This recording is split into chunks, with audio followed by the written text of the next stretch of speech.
Okay, friends, this is one of those where has this been all of my life techniques. Let's make a crochet slip stitch I-cord that adds the perfect finishing touch to your project. This video is to show you how to apply a slip stitch to a crochet fabric. You can do this in a contrasting color or the same color as your fabric, your choice. I am starting with a new ball here so that you can see the difference in the two fabrics. I'm choosing an H hook because that's what I used on this piece, and these are single crochets. I put my hook underneath the top two loops of one stitch, yarn over with my yarn, and pull up a loop. Go into the next stitch over, go underneath the two loops, yarn over your yarn, and pull up a loop. Pull that second loop through that first loop and off. You've now created a slip stitch. Go to the next stitch underneath both loops, yarn over, pull up a loop, and then pull that new loop through the old loop. You will do this all the way across your fabric or around your fabric. This works both flat and in the round. I will continue doing this all the way to the end of my round. When you get to the end of the round, you want to finish with a slip stitch into the same stitch you started with. And then if this is the only round of slip stitches you will do, you can go ahead and cut your yarn, pull that yarn through, grab a tapestry needle, thread your tail onto the tapestry needle, and then take your tail here, go underneath both loops of the slip stitch, the first one, and just pull that up, come back, go underneath, like between the two legs of the slip stitch previously, and pull those together, and it looks like you have a seamless join.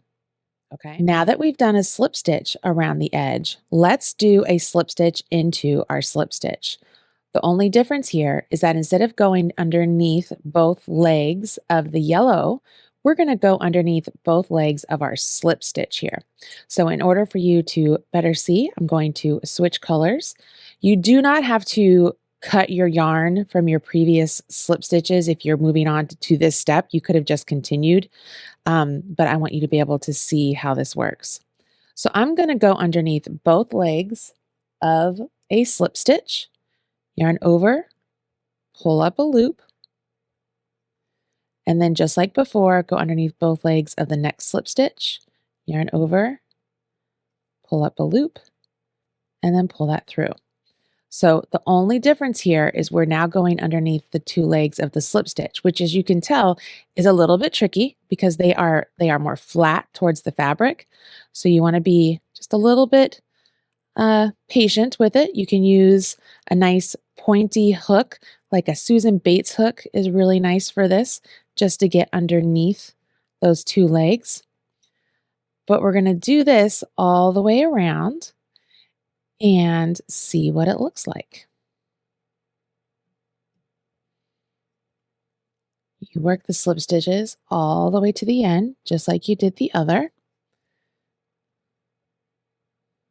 I'm going to go ahead and fasten this off like I did the last one. You can pull that through.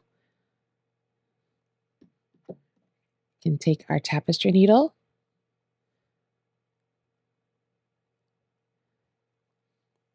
we're going to go underneath both legs of the same color we were using. Come up, come back through the center of that stitch.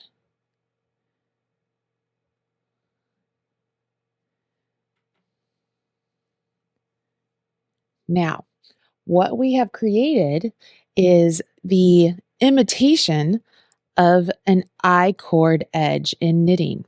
So we've got some really great, what look like knit V's that are around this edge. And I do want you to notice it is nice and secure. So this edge is going to pull your fabric in. It's not going to give you extra stretch. So it's a really nice finish on the fabric.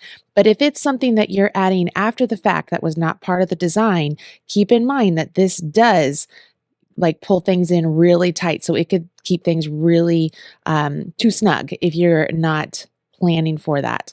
But that is how you would do a slip stitch into a slip stitch into the top of a stitch, and you get this really cool I-cord look for your crochet. Very easy to do, fun, simple technique, and I hope you like it. Show me love.